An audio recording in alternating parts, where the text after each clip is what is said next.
Okay, good morning, students. As you remember last time, we tried to discuss about the first 5 subtopics of the 6th chapter, namely 6.1, coordinate axis and coordinate planes in space, coordinates of a point in space, distance between 2 points in space, midpoint of a line segment in space, and equation of a sphere.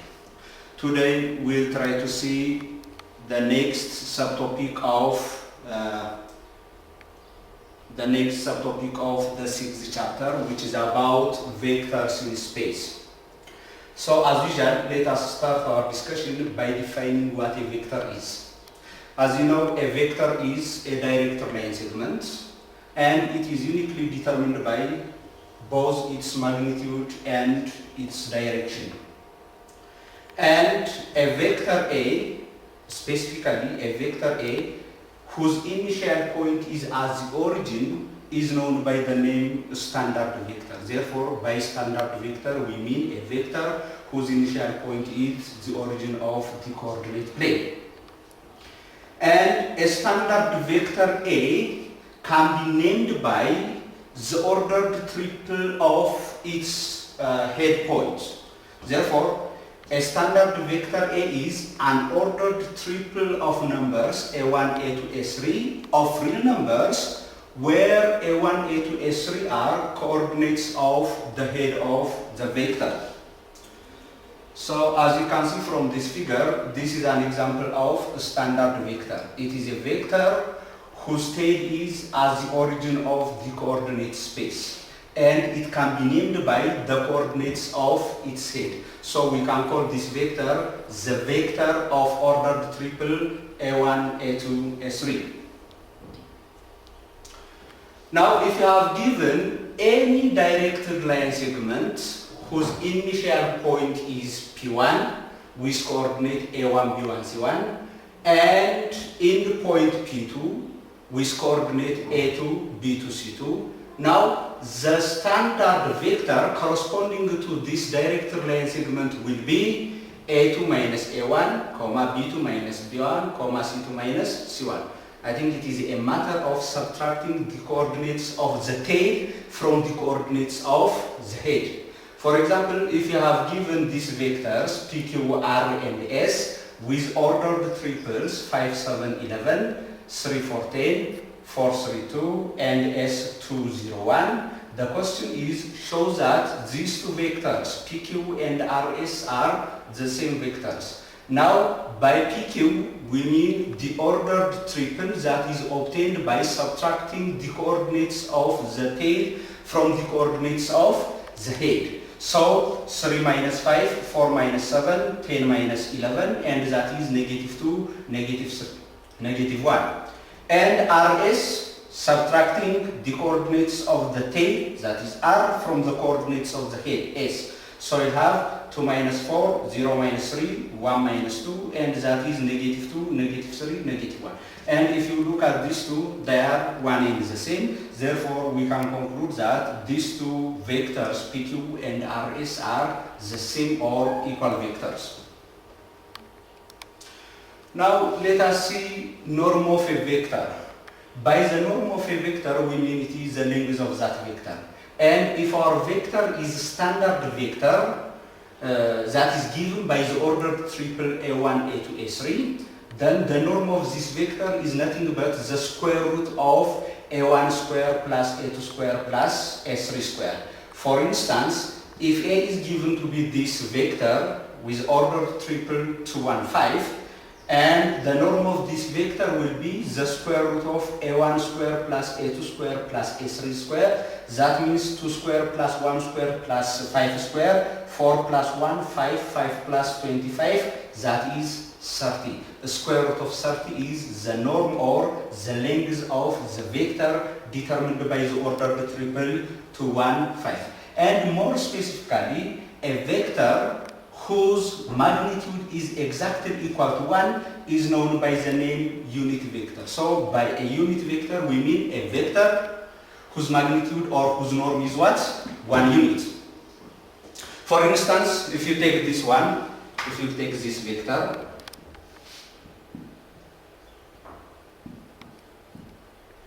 3 over 5, 0, 4 over 5. Now let us try to find the norm of this vector. Okay, it is the square root of 3 over 5 square plus 0 square plus 4 over 5 square, and that is the square root of 9 over 25, 0 square is 0, plus 16 over 25.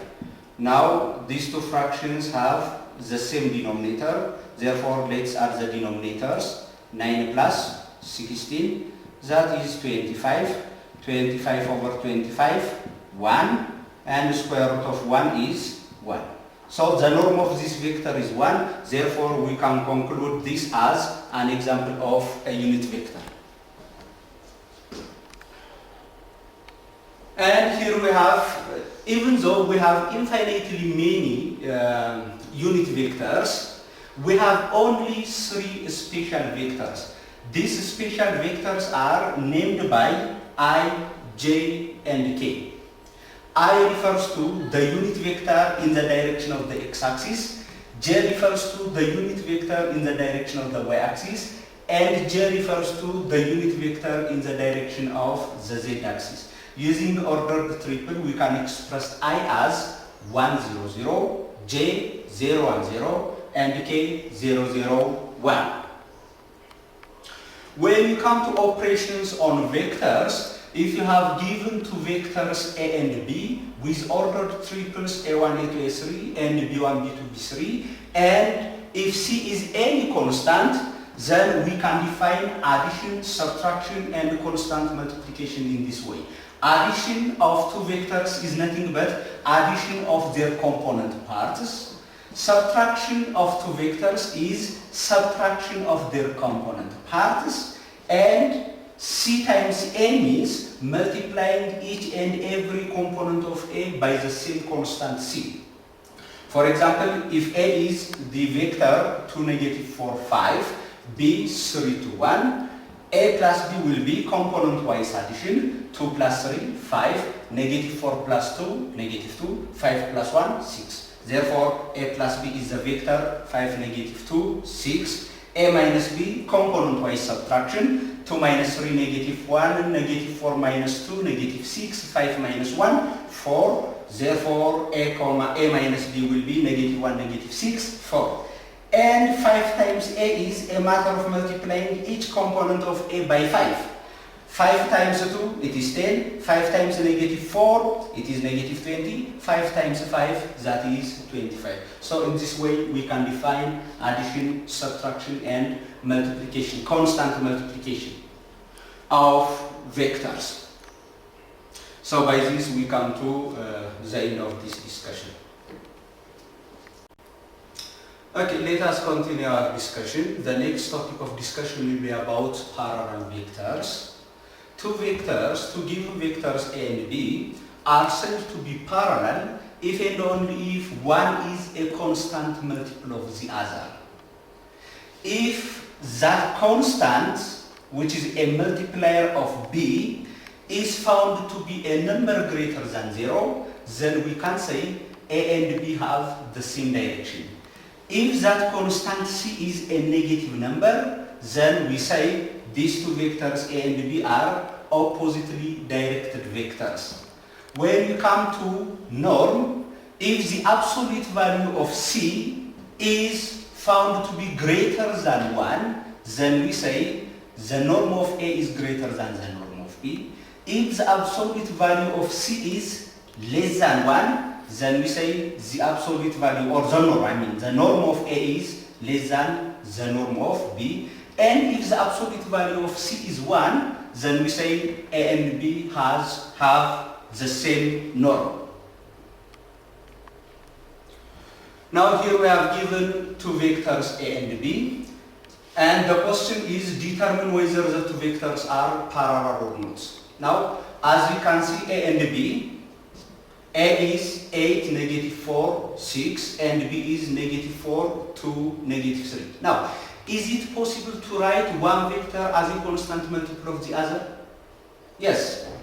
As you see, A can be written as the negative 2 times B. Negative 2 times negative 4 is 8, negative 2 times 2 is negative 4, negative 2 times negative 3 is 6. That means A is a constant multiple of B, therefore we can show that this pair of vectors are parallel vectors. The second question, are they in the same direction or opposite direction? As you see, the multiplier of B is a negative number. So from this we can say that A and B are oppositely directed.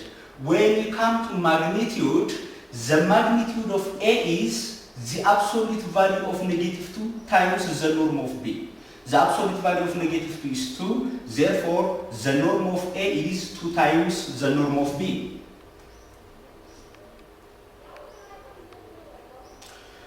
Now here we have a note. It says, suppose you have given a non-zero vector A, the unit vector in the direction of U is given by the formula 1 over the norm of A times A. For example, if A is given to be this vector 5, 30, 6, and if you are asked to find a vector, a unit vector in the direction of A, the first thing that you have to do is to find the norm of A. The norm of A is the square root of A1 square plus A2 square plus A3 square, 5 square, 30 square, 6 square, and that will give us 961. Square root of 961 is 31. Therefore, the unit vector in the direction of A will be 1 over 31 times vector A, that is 5, 30, 6. Now, if I multiply everything by 1 over 31, we'll have 5 over 31, 30 over 31, 6 over 31. This is the unit vector in the direction of vector A. Now, let us see a scalar or dot product of vectors. Suppose we have given two vectors A and B in space. Now, the dot product of A and B, denoted by this symbol, is defined as A1 times B1 plus A2 times B2 plus A3 times B3. For instance, if A is this vector, 2i plus j minus 2k, and B is 3i minus 5j plus k, now the dot product of A and B is nothing but 2 times 3 plus 1 times negative 5, 1 times negative 5, plus 1 times 1. I mean negative 2 times 1, negative 2 times 1. So you'll have 2 times 3 is 6, this is negative 5, this is negative 2, and the sum will be negative 1. Therefore, the dot product of these two vectors is negative 1. Now here we have a list of properties of operation, the dot product operation. It says let A be the ordered triple A1, A2, A3. Let A be this vector. Now A dot I is the x component of A dot j is the y component of A, and A dot k is the z component of A. And the dot product of two similar spatial unit vectors is 1, that means I dot I equals j dot j equals k dot k, and that is equal to what? 1. And the dot product of non-similar unit vectors, spatial unit vectors, is 0. That means I dot j, j dot k, I dot k, they all give us 0. And if you have given 3 vectors, A, B, and C, and if C is any constant, then A dot B equals B dot A. That means dot product is commutative. A dot B plus C is A dot B plus A dot C. That means dot product is left distributive over addition. And B plus C dot A is B dot A plus C dot A, meaning multiplication. Dot product is right distributive over addition. And CA dot B is C times A dot B, and that is equal to A times CB. Now, there is an alternative definition for dot product of vectors. If you have given two vectors A and B, A dot B is nothing but the norm of A times the norm of B times cosine of the angle between A and B. Now, using this formula, if you have given two vectors A and B, A dot B, if A dot B equals 0, then we can say the two vectors are perpendicular vectors. So if two vectors are perpendicular to each other, then their dot product is 0. And if the dot product of two vectors is 0, then we can say the two vectors are perpendicular to each other. And A dot A, for n vector A dot A is the square of the norm of A. And if theta is the angle between two non-zero vectors A and B, cosine theta, it is a direct consequence of the second definition of dot product. Cos theta is A dot B divided by norm of A times norm of B. Here we have given two vectors A and B, where A is 2i minus j minus 2k and B is I minus j. And the question is to find the angle between these two vectors. First, let us try to find the norm of each vector. The norm of A is the norm of A1 square, the square root of A1 square plus A2 square plus A3 square, and you'll get it to be 3.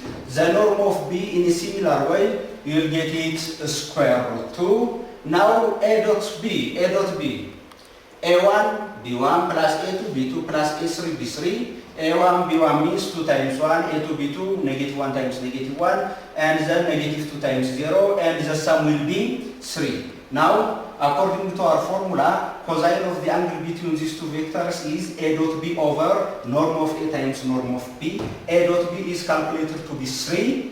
The norm of A is 3, the norm of B is square root 2, 3 cancel with 3, so you'll have 1 over square root 2. Rationalizing the denominator of this fraction, you'll get square root 2 over 2. Now the question is, what is the angle whose cosine value is square root 2? Obviously, this is 45 degrees. Therefore, the angle between these two vectors is 45 degrees.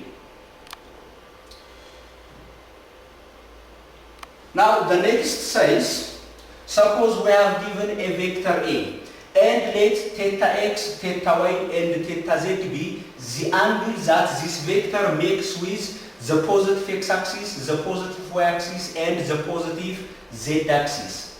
Now cosine of theta x will be the x component of A divided by its norm. Cosine of theta b is the second coordinate of the A over its norm, and cosine of theta z is the third coordinate of A divided by its norm. For instance, here we have given a vector A.